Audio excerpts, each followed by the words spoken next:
Statement yang menyatakan sejak kapan ruqyah itu ngobrol-ngobrol sama jin. Belum bertatap muka, ya dia sudah kesurupan.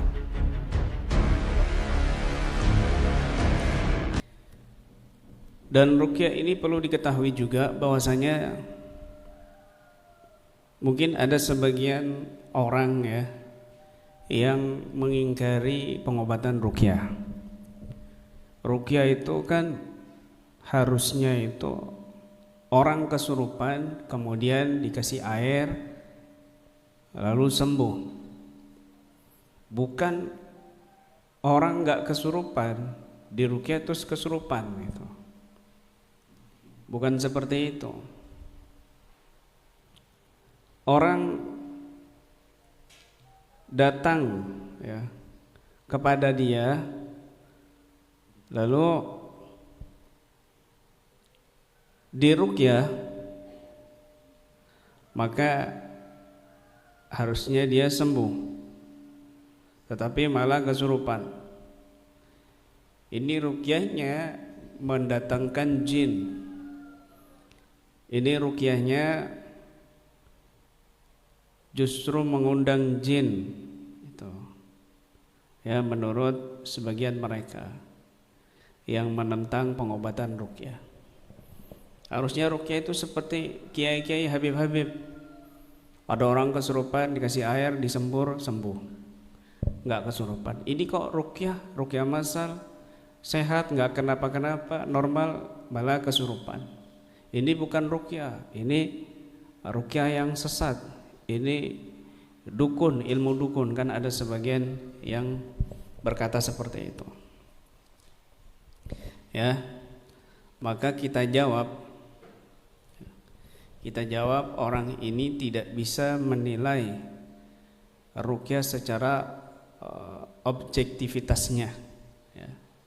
Dan juga tidak bisa menilai gangguan yang ada pada pasien. Jadi objek ruqyah dan pasien ini dua permasalahan yang berbeda ya. Ruqyah itu bukan hanya nanganin pasien yang pada awalnya dia kesurupan atau terganggu mentalnya, tapi juga menjadi wasilah pengobatan untuk pasien yang mengalami gangguan medis ataupun non medis, bahkan juga gangguan psikis. Jadi kalau ada orang yang berpikiran ruqyah itu hanya penanganan bagi pasien yang terkena gangguan kesurupan saja, jelas pikiran semacam ini pikiran picik, sempit, dan dia mengada-ngada dalam mendefinisikan ruqyah ya. Kita perlu pahami hakikat ruqyah itu apa, biar paham, biar tidak nyalah-nyalahin pengobatan ruqyah yang ada saat ini. Dia tidak memahami hakikatnya ruqyah. Al-Hafidz Ibnu Hajar Al-Asqalani di dalam kitabnya Fathul Bari Syarah Sahih Al-Bukhari dengan tegas simpel beliau mengatakan haqiqatur ruqyah kalamun yustasfa min kulli aridin, adalah ucapan ya, suatu ucapan yang dijadikan wasilah kesembuhan dari segala macam penyakit dan gangguan. Min kulli aridin. Perhatikan ya. Bahkan Al-Imam Al-Qurrafi beliau juga pernah mendefinisikan ruqyah, hakikat ruqyah itu al-fat khassah yahdus indaha syifa minal asgam wal adwa wal asbabil muhlikah, yaitu kalimat-kalimat khusus untuk penyembuhan dari segala macam penyakit dan penyebab-penyebab yang merusak. Dari dua penjelasan ulama ini, Al-Hafidz Ibnu Hajar dan Al-Imam Al-Qurrafi, kita bisa paham bahwa hakikat ruqyah adalah bacaan khusus yang diniatkan untuk kesembuhan dari segala macam gangguan dan penyakit serta segala apapun penyebab yang membahayakan diri kita. Ya, tidak ada satupun hadis ataupun makalah ruqyah, ya, atau makalah tentang ruqyah dari para ulama ataupun hadis yang mengatakan ruqyah pengobatan terhadap orang yang kesurupan saja. Jadi kalau ada yang bertanya ruqyah itu yang sebenarnya hanya untuk orang yang kesurupan saja, ya berarti dia membatasi hakikat ruqyah yang sudah dibakukan oleh para ulama. Jadi kalau ada orang yang nggak kenapa-kenapa lalu di ruqyah itu kesurupan, ini bukan ruqyah, ini statement yang ngawur dan salah fatal. Dia tidak memahami hakikat daripada ruqyah itu sendiri. Coba kalau kita tanya balik kepada mereka, tunjukkan kepada kita satu hadis pun atau satu makalah pun bahwa ruqyah itu pengobatan hanya untuk orang yang kesurupan saja, bukan orang yang penyakit psikis, bukan orang yang penyakit non medis yang dia tidak kesurupan tetapi ada penyakit gangguan sihir. Satu pun hadis, coba dia tidak akan menemukan hadisnya. Tidak akan, justru kebalikannya, banyak ditemukan hadis-hadis di mana orang itu awalnya sehat lalu diruqyah muntah-muntah, ya, bahkan orang yang dia punya penyakit as-sara, kesurupan, tetapi kumat, kadang sehat, kadang kumat, kadang sehat, kadang kumat. Ya, ini hadisnya banyak. Hadis ini banyak begitu. Ya, seperti hadis seorang perempuan yang punya anak. Ini ada di kitab Ahkamul Marjan fi Ahkamil Jan. Ada seorang ibu-ibu yang membawa anak kecil yang dia ini, anaknya ini yakhudhu minha ghidha'ana wa asya'an, yang sering kesurupan di pagi dan sore hari, itu anaknya. Ya Rasulullah, ini anak saya sering kesurupan, masruq gitu ya, kesurupan jin. Kenapa kita katakan kesurupan jin? Karena ada riwayat lagi yang kuat, ya, menjadi syahidnya Nabi mengatakan ketika memegang dadanya anak itu, Nabi mengatakan ukhruj ya adu Allah, keluar wahai musuh Allah. Ini indikasi bahwa sara di situ, kesurupan di situ adalah karena kemasukan jin. Ya, karena kemasukan jin. Di sini artinya apa? Itu artinya bahwa ada waktu jedah di mana si anak ini sehat, tapi dia setiap pagi dan sore kumat. Kalau malam dan juga siang enggak kumat, tapi tetap dia dikatakan masruq, kesurupan. Maka mungkin ketika datang kepada Nabi pada kondisi tidak kesurupan, karena indikasi hadis itu banyak.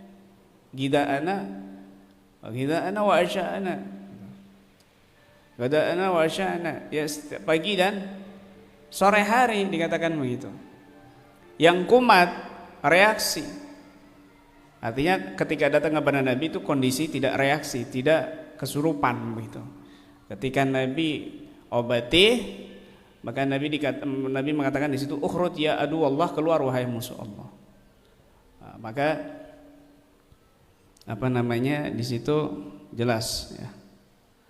Bahkan di dalam kitab Thayyibatul Mawaid, Al-Habib Abdullah bin Alwi Al-Haddad, ya, di kitab Thayyibatul Mawaid dengan jelas, ya, beliau mengatakan di sini di dalam kitab ini, ya, kitab Thayyibatul Mawaid ini,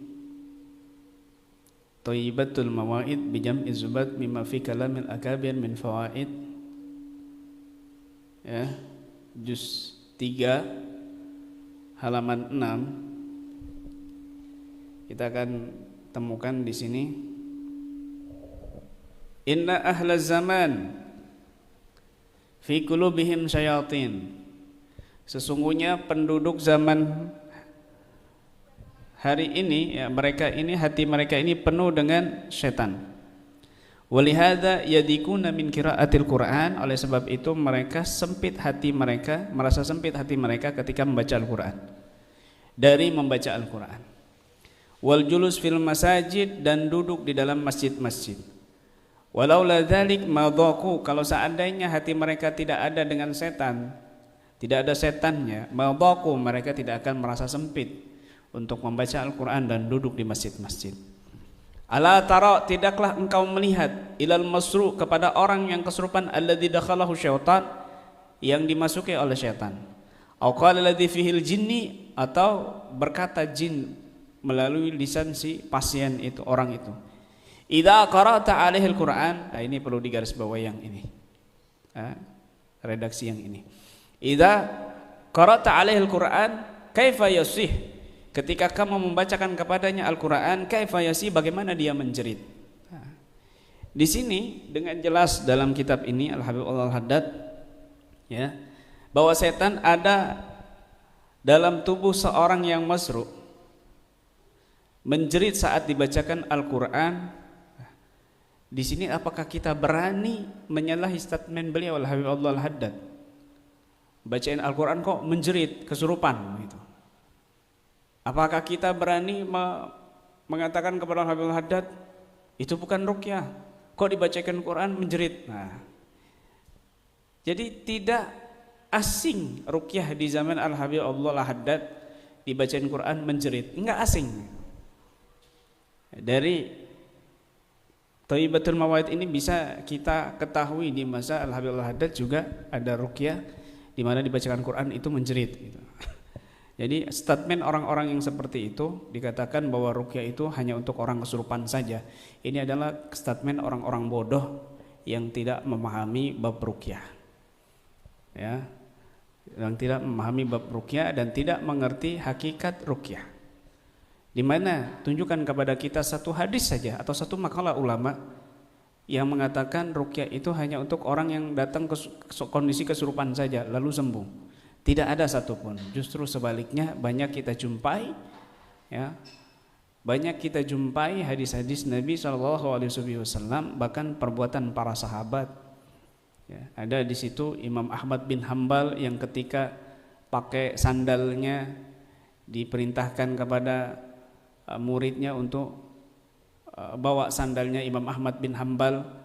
Terus muridnya Imam Ahmad bin Hanbal mengatakan, ini sandalnya Imam Ahmad bin Hanbal, kamu diperintahkan untuk keluar.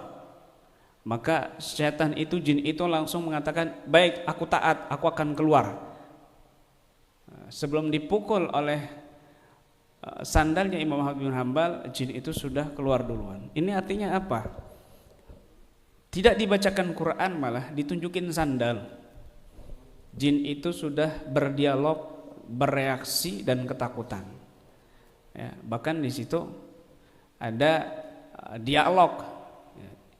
Syekh Ibnu Taimiyah, murid daripada Syekh Ibnul Qayyim, pengarang kitab Ar-Ruh, pengarang kitab Tibbun Nabawi, ya, Ibnul Qayyim, murid daripada Syekh Ibnu Taimiyah. Juga ada riwayat Ibnul Qayyim sendiri yang menceritakan dalam kitab, di kitab ini, ya, Zadul Ma'ad fi Hadyi Khairil Ibad. Di kitab ini Zadul Ma'ad fi Hadyi Khairil Ibad dengan jelas menceritakan guru beliau berdialog dengan jin, ya, memerintahkan muridnya juga berdialog dengan jin, dari mana, untuk apa, kenapa. Nah, itu. Ini sudah ada zaman Imam Ahmad bin Hanbal, zaman Nabi, zaman Syekh Ibnu Taimiyah juga ada dialog di situ. Kok ada statement yang menyatakan sejak kapan ruqyah itu ngobrol-ngobrol sama jin? Nah, padahal Nabi juga ngobrol sama jin di dalam tubuh orang yang kesurupan. Padahal Imam Ahmad bin Hanbal juga ngobrol dengan jin. Padahal Syekh Ibnu Taimiyah, Ibnul Qayyim menceritakan bahwasanya juga ngobrol dengan jin, bahkan sampai pernah dipukul. Ada yang disuruh keluar langsung keluar, sampai ada yang dipukul juga oleh Syekh Ibnu Taimiyah, dan ini menjadi landasan para peruqyah-peruqyah salafi dengan menggunakan kekerasan, karena mencontoh Syekh Ibnu Taimiyah yang memukul pasiennya ketika kesurupan. Diajak ngobrol terlebih dahulu, ada di kitab ini. Ya. Terus kita yang baru ini mungkin puber ilmu hipno, mungkin puber ilmu psikologi, dia menentang kebenaran ini karena dia mungkin miskin daripada referensi sejarah dan hadis, lalu menyatakan dirinya ini sang pencerah, lalu menyatakan dirinya ini adalah yang paling benar. Naudzubillah min dzalik.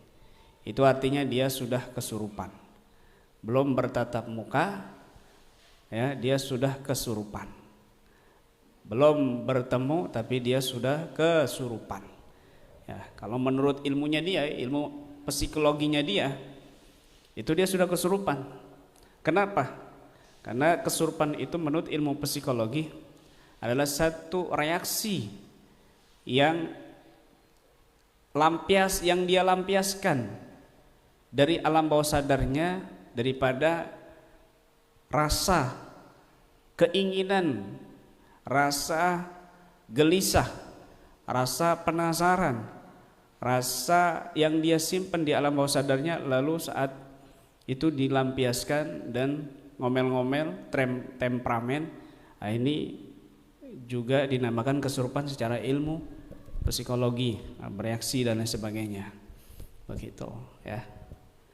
Ya, menentang kesurupan secara ilmu agama dan dia membenarkan kesurupan secara ilmu psikologi. Ini orang bodoh yang sangat luar biasa bodoh, ya. Bodoh. Kenapa? Dia percaya dengan ilmu psikologinya yang sumbernya dari orang-orang barat, makalah-makalahnya, rumusan-rumusan ilmu psikologinya kebanyakan dari orang barat, tetapi dia menentang dalil-dalil yang bersumber dari para ulama soleh dan bersumber daripada Al-Quran dan hadis Nabi Sallallahu Alaihi Wasallam. Naudzubillah min dzalik. Orang ini adalah preman puber, ya. Preman puber.